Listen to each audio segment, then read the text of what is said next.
Tony Chapman. Welcome to the Dales Report. Cannabis is going to be the largest consumer product of all time. I'm convinced of that on so many fronts. We're just beginning to understand the efficacies and the medical properties, the consumer packaged goods. Every market's setting up to say, how can we go after this? Well, joining me in studio is someone that's making some big moves down in Latin America, Chris Naprawa. He's the president of Khiron Life Sciences. Welcome to the Dales Report. Great to be here. So I want to start by just talking about the size and scope of this. This is like the Game of Thrones to me. I mean, we know the prize is so big, there's so many people chasing it. Tell me a little bit about Khiron Life Sciences and why do you think you have an advantage over others? Well, first of all, I think the cannabis is a global phenomenon. It's not something that's happening in California or just Canada or just Europe. It's a global phenomenon. So our primary market that we focus on is Latin America. That's 620 million people. Many of the competitors that we have down in our region, they're really focused on farming, low-cost molecules, sending that somewhere else in the world. But we're trying to meet the unmet needs of 620 million people. People there are just like people here. On the medical side, about 30% of us go through some phase of chronic pain in our life, epilepsy, Parkinson's, sleep disorders, anxiety. All those things are the same there as they are here. So it's millions and millions of people. So it's a massive addressable market. We're trying to take that low-cost advantage and bring that to the world. So now we've expanded into California, we're expanding into Europe. It's a really exciting time for our company. So before we get into this expansion, I want to talk about your base being Colombia, and this is a country that's proven itself. I mean, agricultural, you're one of the leading providers of flowers to the States. You know not only how to grow, but to kind of create, to sell up the value chain. But everything I read about Khiron, you're less concerned about the cultivation and you're consumed by branding, science, packaging. What's made you pivot that way when you truly have an advantage in terms of cultivation?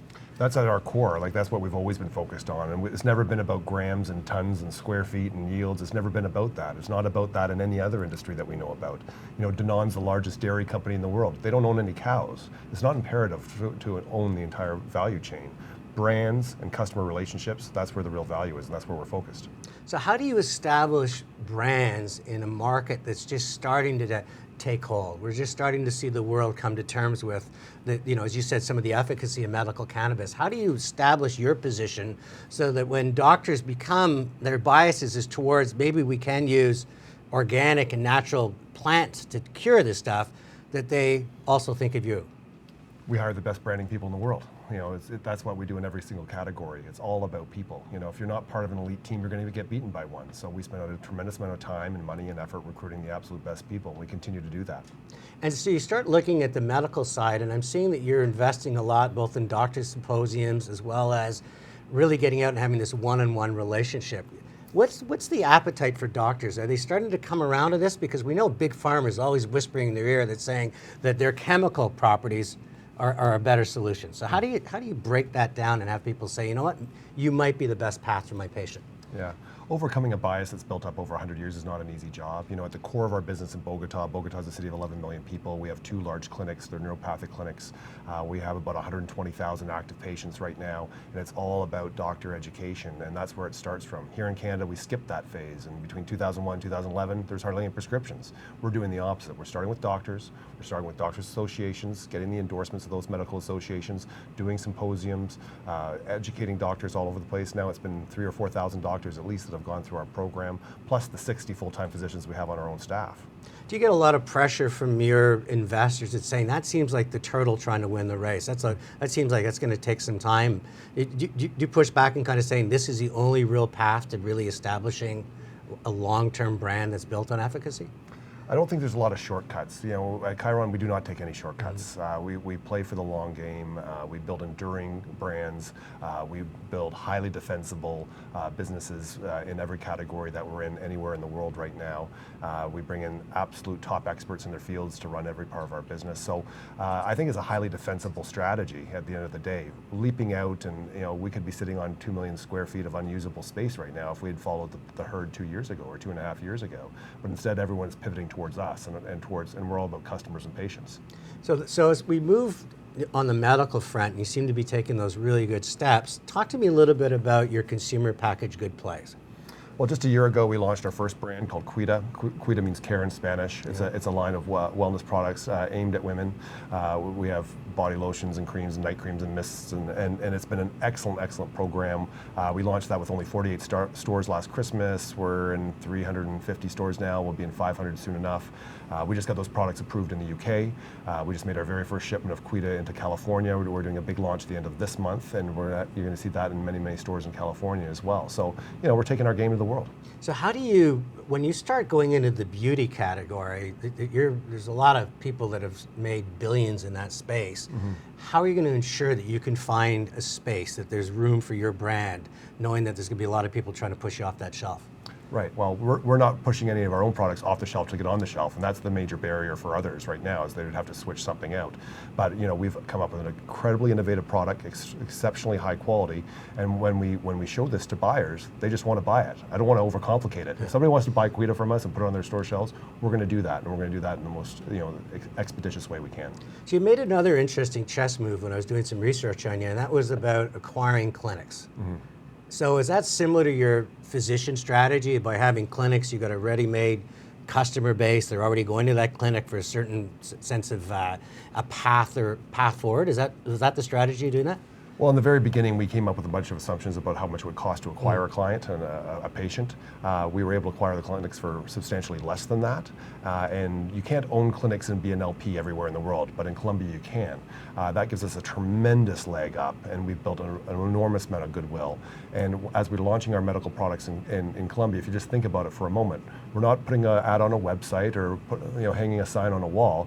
We have everybody's name and phone number. We know their exact conditions, and right now we have a waiting list that's tremendous, just waiting for the very first prescriptions to go out. So to your point earlier, the doctors are enthusiastic, the patients really want this product, and we're ready to deliver.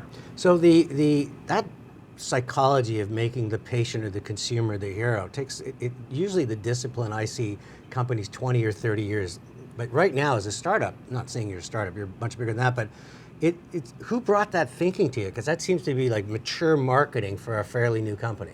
Well, we have an excellent leadership team, starting with our CEO Alvaro Torres. He's a very accomplished businessman in Colombia. Our board is superb, most notably with President Fox on the board. Everyone knows President Fox is the 55th president of Mexico, but he was also the president of Coca-Cola in LATAM, and he did a tremendous job there. So you can imagine his wisdom and his guidance in the boardroom about how we approach these markets, how we identify brands, how we go about production and distribution execution. Tremendously valuable. Joe Mimram is on the board. You know him from Joe Fresh and Club Monaco and Alfred Sung.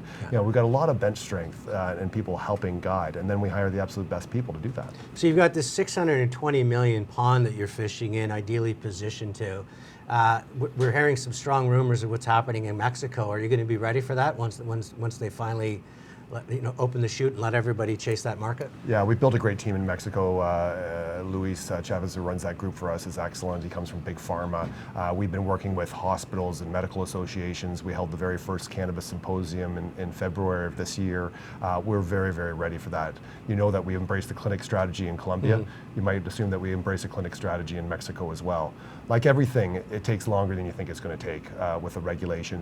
But this will be the largest legal market in the world, and it's a tremendous market. Mexico, 63% of people would identify as middle class.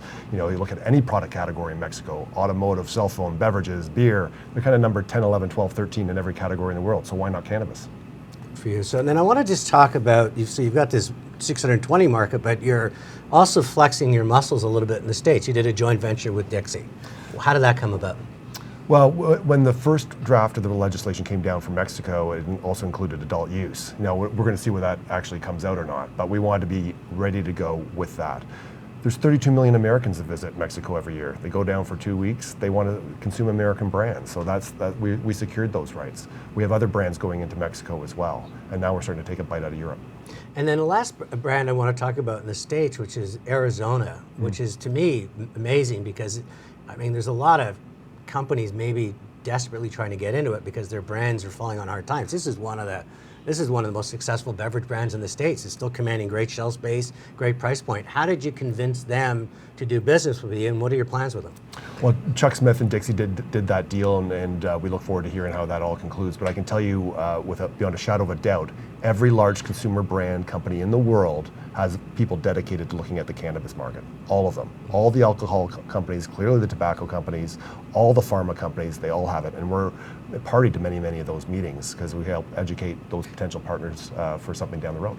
So the last thing, let's move on to, you talked about Europe, you just hinted at it. So this is a company, you know, if you ever played Risk as a kid, you're stretching yourself across the globe. What's your strategy for Europe?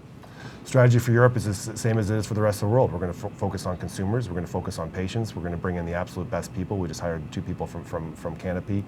Excellent team there, and we're hitting the ground running. You know, we've already got products approved in the UK. You're going to see some stuff in Germany very soon. So stay tuned in Europe. The race is not over yet. This is Tony Chapman with the Dales Report, and what I heard today, which I'm really impressed on, is first of all, the turtle wins the race. I really like the fact that you're moving and you're putting all the foundation in, because I think a lot of these companies try to build their business from the roof down. So I like the fact you did it. I love the fact that every time you mention talent, your eyes shine. You talk about the talent that we have, the talent that we can bring to it. And the third thing is you just talk about saying that, you know, this is going to be a tough battle. There's a lot of people playing for it, but if we are the best, we certainly should get our fair share. That's a fantastic. So I want to thank Chris Naprawa for joining us from Khiron Life Sciences, and this is Tony Chapman for the Dales Report.